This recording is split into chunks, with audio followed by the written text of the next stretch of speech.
అధ్యక్ష, నా నర్సంపేట నియోజకవర్గంలో అధ్యక్ష రెండు సమస్యలు మా దృష్టికి వచ్చాయి. ఒకటి పోడు భూముల రైతుల సమస్య. 2004 నుంచి 14 వరకు పోడు భూముల రైతులకు పట్టాలు ఇచ్చాం, హక్కుపత్రాలు ఇచ్చాం. అప్పుడు రైతులందరూ కూడా బావులు బోర్లు వేసుకున్నారు, వ్యవసాయం చేసుకున్నారు. మళ్ళీ 14 నుంచి ఇప్పటి వరకు బావులు తవ్వడానికి నిరాకరించి ఇబ్బంది పెడతా ఉన్నారు. మేము అధికారులకు కూడా దృష్టికి తీసుకెళ్ళినప్పటికీ వర్షాధారంతో పండించుకోవాలి తప్ప బావులు కానీ బోర్లు కానీ వేయడానికి వీలు లేదు, హక్కుపత్రంలో ఆ విధంగా ఉందని చెప్పి వారు చెప్పారు. మరి 2004 నుంచి 14 వరకు హక్కుపత్రాలు ఇచ్చిన వాటిలోనే వాళ్ళు సేద్యం చేసుకునే కొరకు బోర్లు బావులు రెండు కూడా తవ్వుకొని వాళ్ళు సేద్యం చేసుకున్నారు. కాబట్టి ఆ యొక్క అధికారులకు ఆదేశాలు ఇచ్చి ఆ బావులు బోర్లు వేసుకునే అవకాశం కల్పిస్తామని చెప్పి మీ ద్వారా వారికి విజ్ఞప్తి చేస్తూ ఉన్నాను. రెండవది మంచిళ్ళ సమస్య అధ్యక్ష. ఇప్పుడు మిషన్ భగీరథ వచ్చింది, చాలా దూరంగా పైప్ లైన్ వచ్చింది.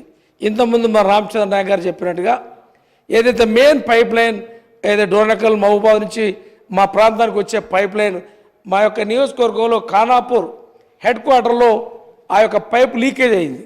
దాని కారణం చేత మొత్తం నియోజకవర్గం మొత్తం 15-16 రోజులు నీళ్ళు ఆగిపోయినాయి. అక్కడ ఇంతకుముందు గతంలో మన ప్రభుత్వంలో అప్పుడు కాంగ్రెస్ ప్రభుత్వంలో డీఫ్లోరైడ్కి మనం కొన్ని రిజర్వాయర్లు నిర్మాణం చేసుకున్నాం. ఇది వచ్చిన తర్వాత వాటి పూర్తిగా పక్కన పెట్టి వాటి ఉపయోగం లేదు. కాబట్టి వారి అధికారులతో మాట్లాడినాం. Public health and grid intra వాళ్ళతో మాట్లాడితే ఇప్పుడు నిధులు లేవు. ఆ యొక్క నిధులు వచ్చినట్టయితే 5-6 కోట్ల నిధులుంటే నర్సంపేట పట్టణానికి ఆ యొక్క రిజర్వాయర్ దగ్గర ఉంది, సమీపంలో ఒక 2 కిలోమీటర్ల దూరంలో 4-5 కోట్ల రూపాయలు ఖర్చు అయితే ఆ యొక్క 60,000 జనాభాకి నర్సంపేట పట్టణానికి రోజు నీళ్ళు ఇచ్చడానికి అవకాశం ఉంది. కాబట్టి ఆ యొక్క పబ్లిక్ హెల్త్ కానీ లేకపోతే వాటర్ గ్రిడ్ వాళ్ళతో అధికారులతో మాట్లాడి వారికి ఆదేశాలు ఇచ్చి ఈ వచ్చే సమ్మర్కి నీళ్లు సరఫరా చేయాలని చెప్పి మీ ద్వారా సంబంధిత శాఖకి విజ్ఞప్తి చేస్తా ఉన్నాను. Thank you sir.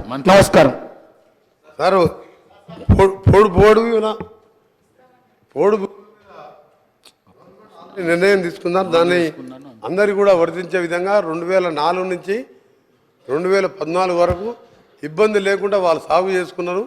మధ్యలో 10 ఏళ్ళు మాత్రం చాలా ఇబ్బంది పెట్టిండ్రు, కేసులు పెట్టిండ్రు, మహిళల్ని కేసులు పెట్టిండ్రు, ప్రెగ్నెంట్ ఉమెన్ల మీద కేసు పెట్టిండ్రు. దాన్ని మొత్తం కూడా అందరికి చెందే విధంగా పోడు భూముల సమస్య పరిష్కరిస్తాం.